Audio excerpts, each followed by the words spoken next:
FIFA world cup पूरे ज़ोर शोर से चल रहा है और ऐसा लग रहा है कि हम लोग 10-15 साल पीछे आ गए हैं। जिस तरह से मेसी वर्सेस रोनाल्डो का डिबेट फिर से चालू हो गया है। ऐसा डिबेट हुआ करता था जब रोनाल्डो रियल मैड्रिड के लिए खेलते थे और मेसी बार्सिलोना के लिए खेलते थे। दोनों के कोचेस, रियल मैड्रिड के कोच होजे मरीनो थे, बार्सिलोना के पेप गार्डियोला थे। वो पीक राइवलरी थी और उस टाइम पे दोनों अपने प्राइम में भी थे और वो राइवलरी होना लाजमी भी था। बट अभी अगर आप बात करो पोर्चुगल वर्सेस डीआर कॉन्गो का जो 1-1 ड्रॉ हुआ, उसके बाद कहीं ना कहीं फुटबॉल फैन सारा ब्लेम रोनाल्डो के ऊपर डाल रहे हैं कि रोनाल्डो का प्रेजेंस कहीं ना कहीं पोर्चुगल के जो इस गोल्डन जनरेशन की टीम है, क्या ज़बरदस्त टीम है, उसको कहीं ना कहीं ख़राब कर रहे हैं। और इसके पीछे अब रीजंस भी जानते हैं कि असल में हो क्या रहा है। एक तो पोर्चुगल ने बहुत डल फुटबॉल का प्रदर्शन किया डीआर कॉन्गो के अगेंस्ट। रॉबर्टो मार्टिनेज जो उनके कोच है, वो ऑलरेडी वर्ल्ड कप शुरू होने से पहले बता चुके हैं कि मैं इस रोल में कंटिन्यू नहीं करूंगा इस वर्ल्ड कप के बाद। और जो जो उनका tactical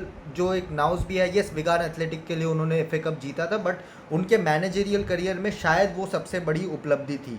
UEFA Nations league Portugal को उन्होंने जिताया है, बट यूएफए नेशंस लीग में टीम सीरियसली पार्टिसिपेट भी नहीं करती। और पोर्चुगल की अगर आप बात करो, जो टीम है उनका, स्पेशली जो उनका अटैक है, चाहे वो राफाल लियाओ हो, इस विंग में बर्नार्डो सिल्वा हो, मिडफील्ड में आपके ज़बरदस्त प्रेजेंस है, वहाँ पे विटीना, जोआओ नेवेस ने जो सबसे शॉर्ट हाइटेड प्लेयर है उस पोर्चुगल टीम के, उन्होंने हेडर में गोल मारकर पोर्चुगल को 1-1 का ड्रॉ कराया। और उसके बाद अगर आप देखो, ज़बरदस्त एक बहुत अच्छी टीम है और पोर्चुगल कहीं ना कहीं वन ऑफ द फेवरेट्स भी थी इस वर्ल्ड कप से पहले। बट इस 1-1 ड्रॉ के बाद कहीं ना कहीं ऐसा लग रहा है कि सैलाब आ गया और सब रोनाल्डो को क्रिटिसाइज़ कर रहे हैं और रोनाल्डो के जो फैंस हैं वो बाकी प्लेयर्स को क्रिटिसाइज़ कर रहे हैं। ब्रूनो फर्नांडिस का इंस्टाग्राम जाके देखो, वहाँ पे कमेंट्स ही कमेंट्स, नीचे सारे हेट कमेंट्स आ रहे हैं कि आप रोनाल्डो को पास क्यों नहीं कर रहे, रोनाल्डो को पास क्यों नहीं कर रहे। विटीना का अगर उन्होंने एक स्टेटमेंट भी दिया था कि रोनाल्डो जैसे, हम जैसे एक नॉर्मल प्लेयर है इस टीम में, जो टीम के बैच के लिए खेल रहे हैं, कंट्री के लिए खेल रहे हैं, रोनाल्डो भी सेम कैटेगरी में ही है और कोई स्पेशल प्लेयर हमारे इस साइड में एटलीस्ट वो नहीं है। तो उसके बाद विटीना के इवन उनके फैमिली मेम्बर्स के कमेंट्स में जाके लोग हेट कमेंट कर रहे हैं। और ये कहीं ना कहीं क्रिकेट से भी काफ़ी रिलेटेड ऐसा आता है कि अगर कोई प्लेयर किसी को आउट कर देता है, आपका फेवरेट प्लेयर है, तो नीचे हम लोग जाके देखते हैं कि उस बॉलर के कमेंट्स के नीचे बहुत हेट कमेंट्स भी आता है। बट अगर हम रोनाल्डो का जो, ऑफ कोर्स वो पोर्चुगल के लिए हाईएस्ट गोल स्कोरर एवर है, टॉप लीडिंग गोल स्कोरर है और होना भी चाहिए कम से कम। अगर आप गोल डिफरेंस सेकंड पोजीशन और फर्स्ट पोजीशन जहाँ पे रोनाल्डो है, गोल डिफरेंस देखो तो लगभग 100 गोल का डिफरेंस है। और रोनाल्डो के मैक्सिमम गोल्स ना इंटरनेशनल फ्रेंडलीज में आए हैं रादर देन कि बड़े टूर्नामेंट्स में। यूरोज़ में अगर आप देखो, उन्होंने 4-5-6 यूरोज़ वो खेल चुके हैं, उसमें उनका गोल कंट्रीब्यूशन सिर्फ 14 गोल है।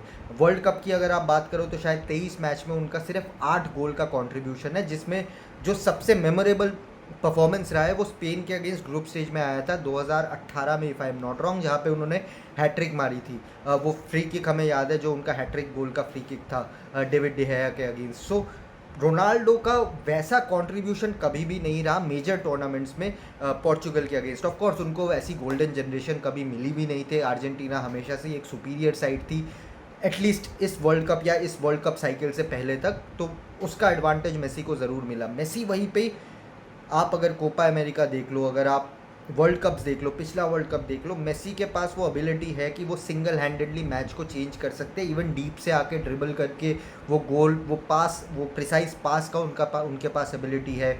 वो एक मैजिकल गोल प्रोड्यूस करने का एबिलिटी है। वो रोनाल्डो कहीं ना कहीं 42 साल, 40-42 साल की उम्र में वो टच रोनाल्डो का जा चुका है। ये चीज़ रोनाल्डो किया करते थे जब वो रियल मैड्रिड में थे, मैनचेस्टर यूनाइटेड में थे, कि सिंगल हैंडेडली आप मैचेस को बदल सकते थे।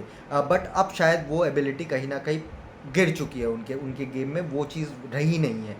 So for Portugal I think उनको रोनाल्डो से सेंटर फोकस हटाकर अपने बाकी प्लेयर्स को भी इन्वॉल्व करना पड़ेगा। वो कटबैक्स, फोर्सफुल कटबैक्स टुवर्ड्स रोनाल्डो बंद करना पड़ेगा। अगर आपके पास क्लियर कट अपॉर्चुनिटी है तो बाकी प्लेयर्स को भी वो चांसेस लेने पड़ेंगे।